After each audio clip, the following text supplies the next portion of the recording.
Oduu keenya jala qabaatiin waraanni bilisummaa Oromoo zoonii bahaa keessa sossoo'u aanaalee godina Harargee bahaa fi dhiyaa keessatti tarkaanfii fudhateen injifannoo argachuu hime. Waraanni bilisummaa Oromoo zoonii bahaa Cimirraan Elmoo Qilxuu aanaalee garaagaraa keessatti tibbana humnoota mootummaa waliin lola jabaa gaggeessaa jiraachuu miseensi waraana bilisummaa Oromoo dubbifne tokko hime. Akka namni dubbifne kun himutti torbee kana keessa waraanni bilisummaa Oromoo Cimirraan Elmoo Qilxuu godina Harargee lixaa aanaa Odaa Bultummaa Araddaa Saaqataa keessatti humnoota mootummaa sagantaa waraana bilisummaa Oromootiif bobbaafaman haleeluun miidhaa irraan geessisuu hime. Dabaluunis waraanni bilisummaa Oromoo diida boohee aanaa burqaa dheentuu keessatti lolumaa torbee kana keessa gaggeessan injifannoo argachuu hime. Bifuma wal fakkaatuun guyyaa kaleessa aanaa Gammachiis keessatti lolaa jabaa waraana bilisummaa Oromoo fi humnoota mootummaa gidduutti gaggeeffameen waraanni bilisummaa Oromoo humnoota mootummaa qindoomanii lola banan 15 ol ajjeesuu hime. Milishoota waraana mootummaa dura deeman 4 boojii harkaa qabaachuu namni dubbifne kun himee jira. Loluma guyyaa kaleessaa kanaan waraanni bilisummaa Oromoo meeshaalee waraanaa baay'ee booji'ullee namni kun dabaluun ibsee jira. Oromiyaa akkuma kurtigaa Cimirraan Elmoo Qilxuu torbaanota kana keessa agartee waraana mootummaa waliin lola jajjabaarra ture. Akkasuma agartee aanaa Gammachiisattis guyyaa kaleessaa lola jabaarra ture. Agartee lolli kuni poolisii idileetii fi humna addaa milishaa waliin qindaa'anii waraana mootummaa Oromoo tokko dhufan irratti waraana mootummaa Oromoodhaa agartee lola jibteen agartee waraana mootummaa Oromoodhaa injifannoo guddaa galmeessee jechuudha. Loltoota diinaa 15 ol ajjeessee meeshaa garaagaraa irraa hiikkatee sochii waraana mootummaa Oromoo godhaa jiru sochii bareedaadhaa agartee hunda keessatti agartee diina uummata Oromoo halkanii guyyaa darbaa jiru adabaa jira.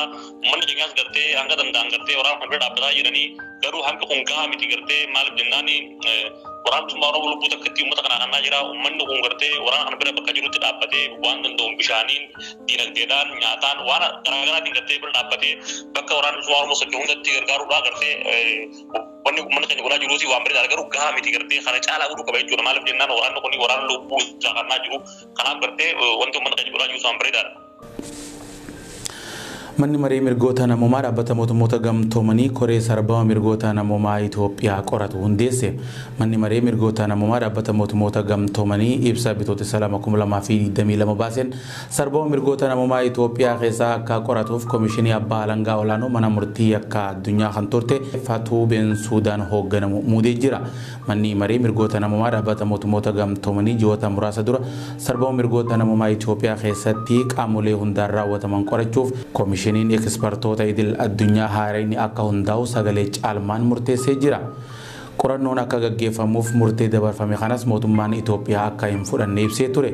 Manni maree mirgoota namummaa dhaabbata mootummoota gamtoomanii kun sadarkaa idil addunyaatti ogeeyyota seeraa sadii kan muude yeroo ta'u namoota sadeen keessaa lammii Gaambiyaa kan taate fi ammaan dura abbaa alangaa olaanoo mana murtii akka idil addunyaa kan turte Fatuu Beensuudaa dura bu'ummaan muudee jira.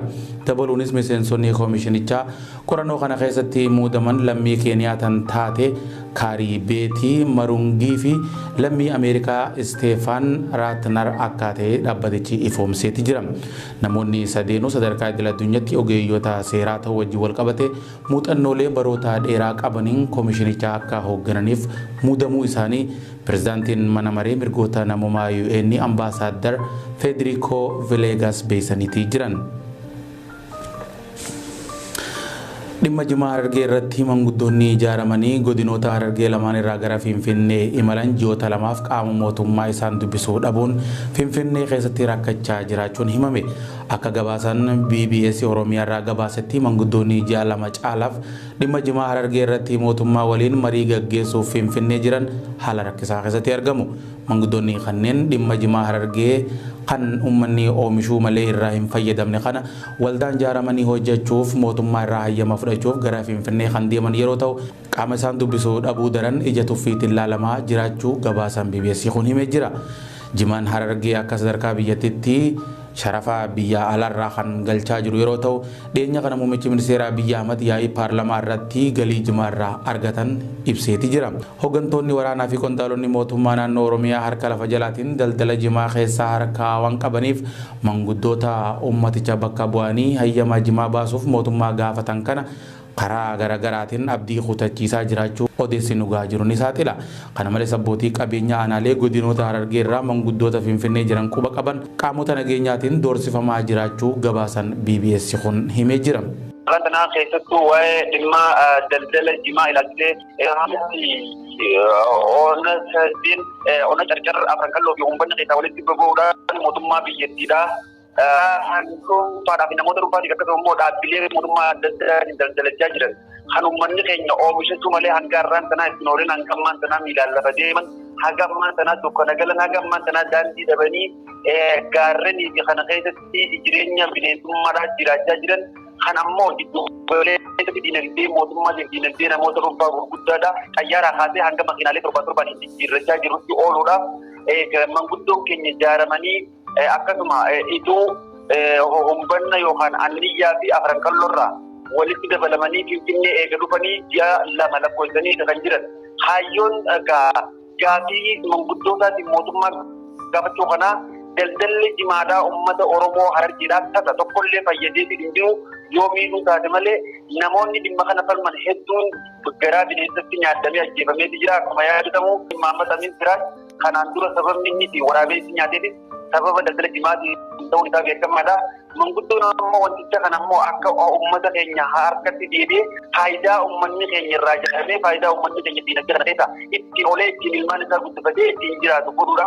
Mootummaa kana gaafachaa isa kan jiranii ji'a lama guutuu nuti kallattii adda addaatiin hordofaa kan jiran jechuudha. Kana keessatti Abiyyi Ahmad dubbisnaa jechuudhaan ji'a lamaaf kan ta'an hanga ammaan tanaa nama isaan dubbisuu dhabanii jiranii ammoo akkasumaan namoota godinaalee lameen gara bahaa keessaa kallattii adda addaa jechuudha doorsiisni bilbilinaa godinaatiin irratti gaggeeffamaa kan jiru maqaa isaanii tuquu yoo hin barbaanne namoonni kun halkanii fi guyyaa itti warra manguddoota mootummaa gaafii gaafatee mootummaa hiraarkaa'uudhaaf yookaan ammoo mootummaa diiguudhaaf deemuu kanaaf cinaa dhaabbachaa jirtan jedhanii godinaa fi aanaalee irratti akkaataan isaanii doorsisaa jirantu jira.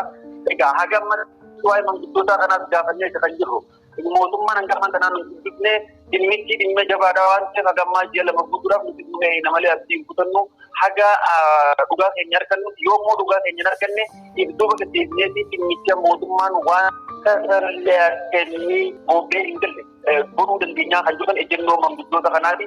Manguddoonni kun ammoo hedduu rakkachaa jiranii guyyarraa fi guyyatti kallattii adda addaatiin halkanii fi guyyaa ala dhaabbatanii halkanii fi guyyaa fuula mootummaa fuuldura dhaabbachaa jiran. Ilaalcha tuffii fi ilaalcha gadaantummaatiin ilaalmaa jiraachuudhaani kan hedduu nama dhaqqisiisu kan ammoo ummanni Oromoo kutaalee Oromiyaa hundaatis kana baruu qaba.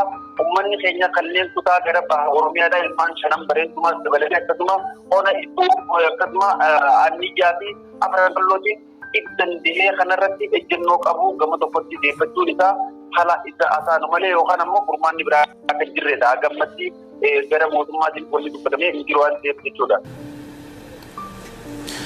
Yaa'ii dhaabbanni mootummoota gamtoomanii dhimma Yuukireen irratti gaggeessan Itoophiyaan sagalee osoo hin kennin hafte. Dhaabbanni mootummoota gamtoomanii yaa'ii waliigalaa weerara Raashiyaa Yuukireen irratti gaggeessaa jirtu dhaabsisuuf yaada murtee dhiyeessee irratti Itoophiyaa dabalatee biyyoonni 13 sagalee osoo hin kennin hafan.